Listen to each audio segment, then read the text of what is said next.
certain space company that ends with the letter X has filed a very unusual document with the federal government that's being reported on in different ways, ranging from saying it's a plan to launch 1 million satellites or it's a application to launch 1 million satellites. So I think we should start with really what was filed and what is the normal way of doing things.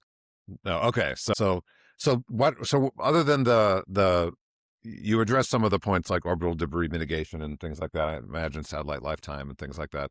The kinds of things that the normal spacecraft operators would be thinking about. What does how did this application differ other than the number? So what was really sort of noticeable on the spectrum side here was that the intent to communicate to the ground with spectrum seems limited to what's called telemetry, telecommand, and control, which is basically just flying the satellites. And they've only asked for 5 megahertz carriers.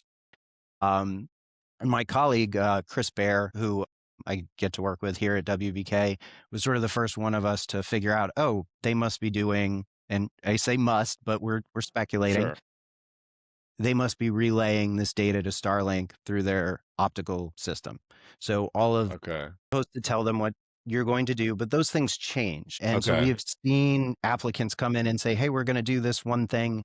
And then over the years, they realize that their hardware is better suited to another market or service. And then they'll sort of pivot. I wouldn't call it proposed. So what I'm hearing is maybe this is like, let's get this biggest possible application in before anyone else does and claim the spectrum at scale because we can. I mean, is that overly simplistic? So I want to go back to one question about the spectrum, the throughput that's reserved.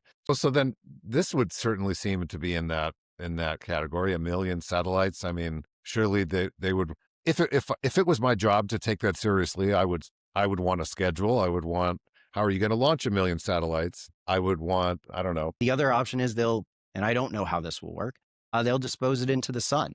So that is a really interesting and different approach that I've not seen before.